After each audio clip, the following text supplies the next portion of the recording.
السلام عليكم ورحمة الله تعالى وبركاته. أخواتي، كيف نتوما؟ لاباس عليكم؟ مزيانين؟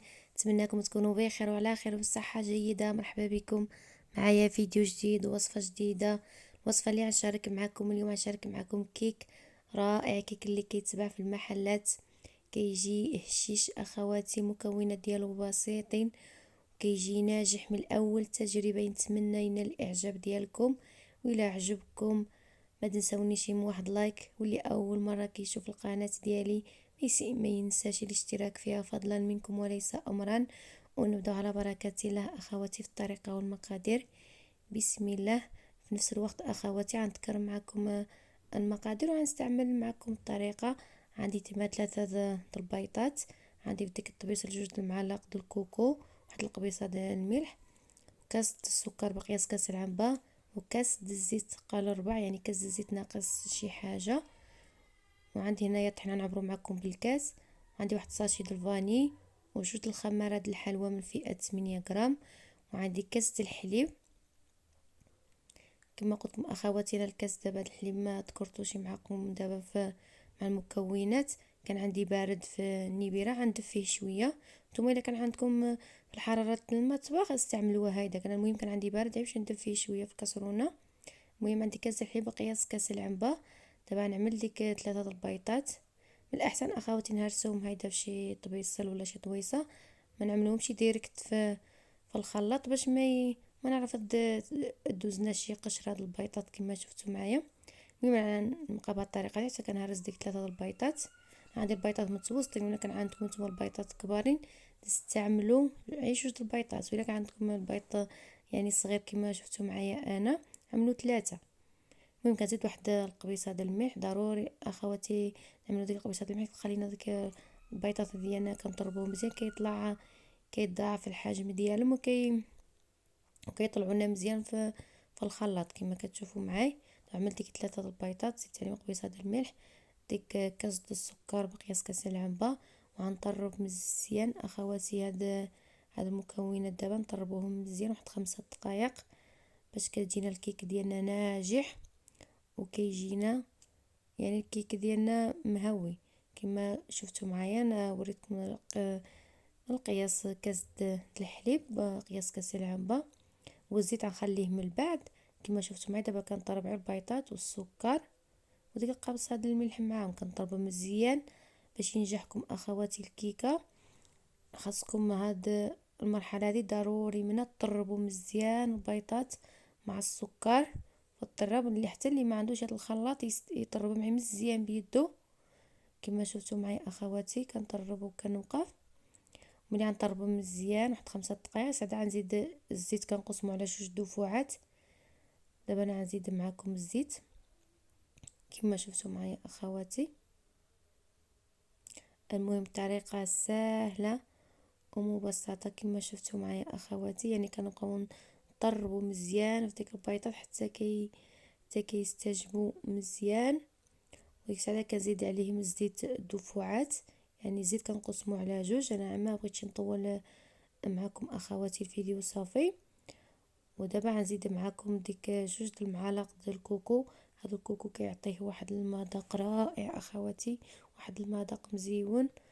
كنتمنى تجربوه بهذه الطريقه هذه ان شاء الله وعينا الاعجاب ديالكم. وغنزيد ديك الكاس ديال الحليب اللي دفيتو، يعني عندي عي دافي كما شفتوا معايا بقياس كاس العنبه. ونعمل دابا كلشي في الخلاط عا باش نطحن هاد المكونات مع بعضياتو.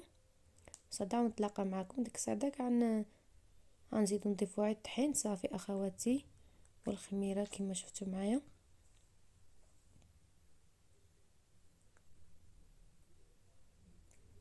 من بعد الاخوات ملي طحنت ديك الخليطه ديالي مزيان كما شفتوا معايا، القوام ديالو كيولي كريمي، كيولي ثقيل كما كتشوفوا معايا.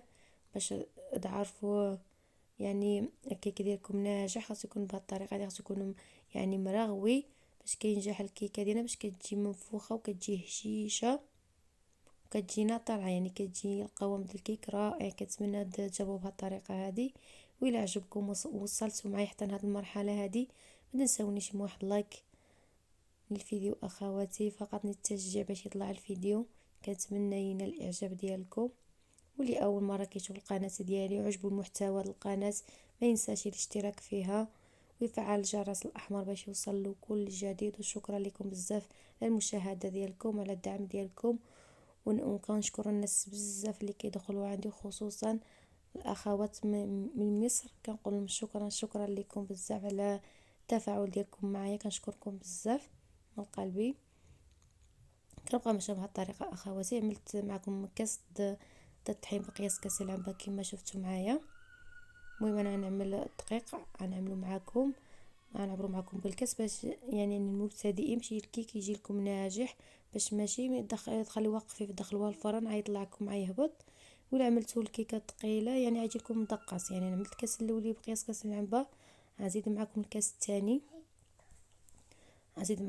الثاني وغنخلط ديك المكونات مزيان كما كتشوفوا معايا.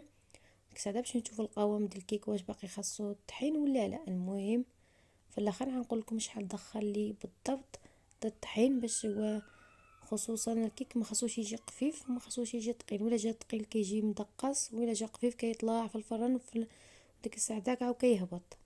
المهم نتوما ان شاء الله غتجربوا الطريقه هذه غينجحكم من اول تجربه. يعني المكونات ديالو ساهلين، يعني ما تخسروا حتى حاجه ولا جربتوه. كنتمنى لنا الاعجاب ديالكم. كما شفتوا معايا اخواتي انا دالي 2 الكيسان د الطحين بقياس كاس العنبه والنص. دابا ملي خلطت مزيان داك الطحين دابا غنزيد معكم ديك 2 الساشي ديال الخميره د الحلوى من فئه 8 غرام. غنقوز ما في ديك الصفايه من الاحسن باش ما يبقاوليش مكورين في الخليط ديال الكيك. المهم بهذه الطريقه هذه، المهم بطريقه سهله ومبسطه. ودابا غنزيد واحد المكون كيخلي كيعطيه واحد الكيك واحد الهشاشه. كنستعمل 2 المعالق د الخل. والمهم اخواتي ضروري الخميره الحلوى خليوها هي الاخريه. كما كتشوفوا معايا ملي كنكب عليها ديك 2 المعالق د الخل تشوفوا التفاعل د الخل مع الخميره. يعني كيخلي ديك الكيك يجي خفيف من الداخل وكيجي هشيش كيذوب اخواتي في اليد قبل الفم. كنتمنى تجربوه بهذه الطريقه هذه ان شاء الله وعينا الاعجاب ديالكم.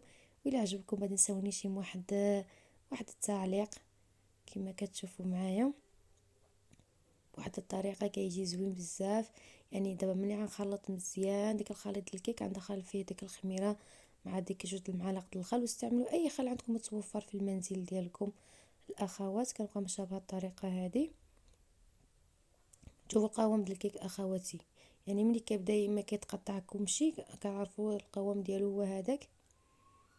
دابا انا اخترت معكم غنستعمل هذا المول ديال الكيك. دهنت بواحد المعلقه د الزبده ورشيت عليه الطحين. ضروري اخواتي دهنوها بالزبده ولا بالزيت ورشوها بالطحين باش ما كيلصقش معكم الكيكه. كما شفتوا معايا انا استعملت هذا المول ديال الكيك هذا. وانتم استعملوا اي نوع عندكم متوفر في المنزل. انا هذا يعني الاتساع ديالو يعني الحجم ديالو 24 سنتيم. يعني ماشو ديك الكبير وماشو ديك الصغير، هذا ديك وسطاني ديالهم ديك اللي كيكونوا 3 مع بعضياتهم.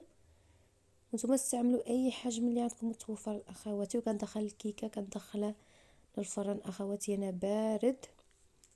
كندخلها للفرن بارد وكنشعلها دات لي المهم تقريبا واحد نص ساعه. كنخليها العافيه مهيله للفرن. ومن بعد اخواتي ملي طابات كما كنجربها بواحد العود الشيوه كنشوفوا لا خرج ناشف عرفوها طابت. وكنقلبها في ديك الطبسيل وكنزينها بواحد المعلقه د الكوفيتر واحد 2 المعالق د الكوفيتر. المهم انا قلبت على القاع ديالها. ملي قلبتها انشقت لي من الوسط. نتوما اللي بغيتم يعني بغيتم تخليو على الوجه ديالها بغيتم تقلبوها من الاحسن كتقلبوها باش كيجينا القاع ديالها كيجي معاوض. وكينزين هذاك بواحد 2 المعالق د الكوكو كما شفتوا معايا واحد التزيين بسيط.